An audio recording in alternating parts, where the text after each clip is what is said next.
today's video, magluto tayo ng spaghetti meatball. Spaghetti meatball. Ito yung frozen meatball ko. Ginaganito ko muna siya para hindi siya malansa. Hiwa tayo ng sibuyas.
Tapos guys, ito, garlic.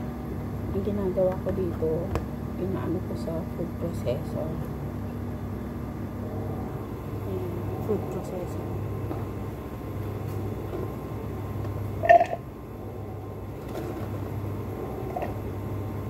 Tapos, pang-stock mo ko, ilang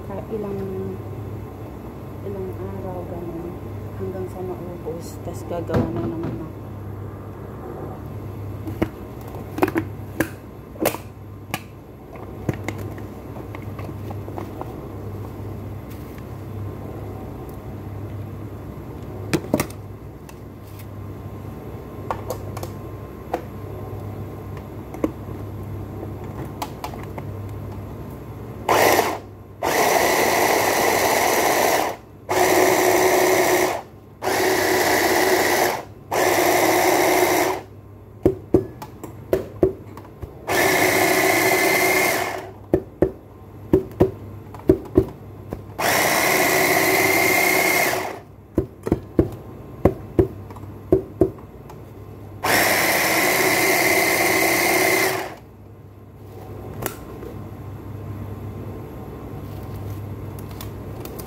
Ganyan siya guys.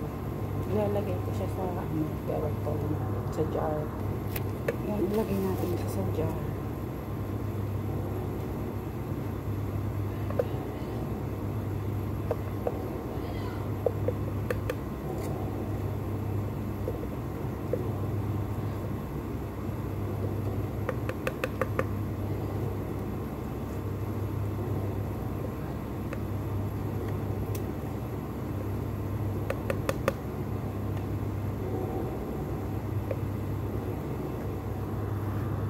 Tapos, ito na siya. Lagyan natin ng olive oil.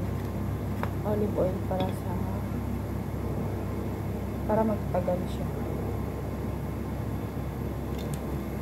Hanggang ma-cover lang lahat.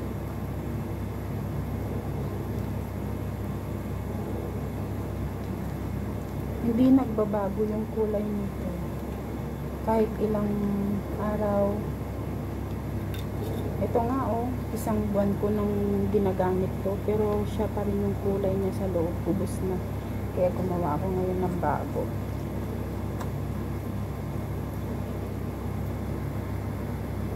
Ayan, magigisa na ako. Bawang sibuyas.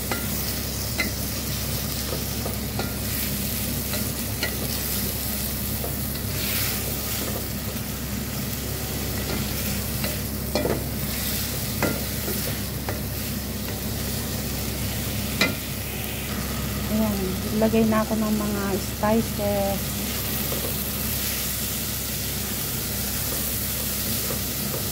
Yung lagi kong nilalagay.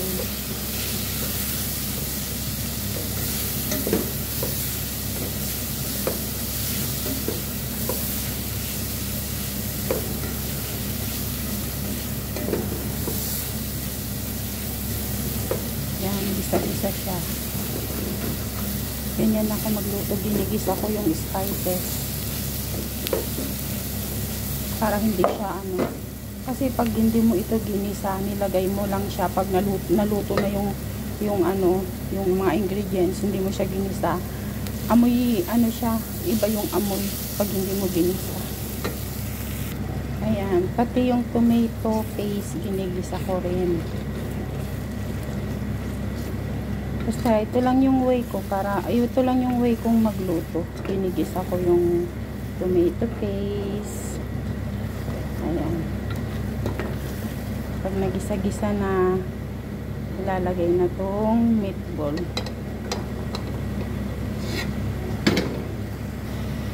Ayan.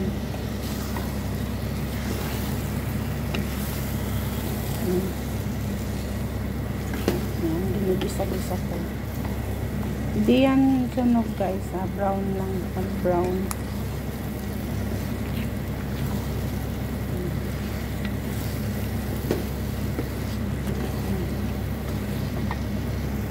Naglagay na rin ako ng asin.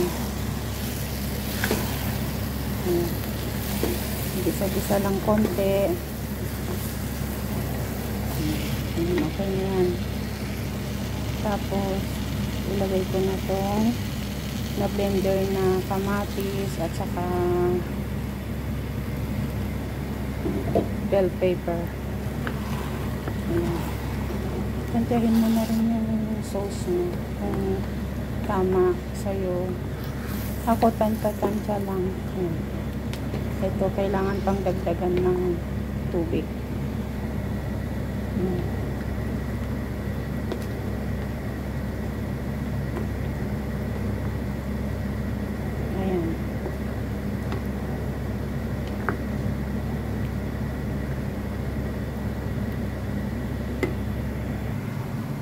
Ayan guys.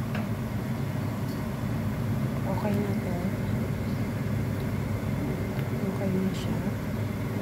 Tapos magluto na tayo ng spaghetti. Alam naman siguro ninyo guys kung paano magluto ng noodles. Ito, iluluto ko na dito sa Ayan. Salamat sa panonood.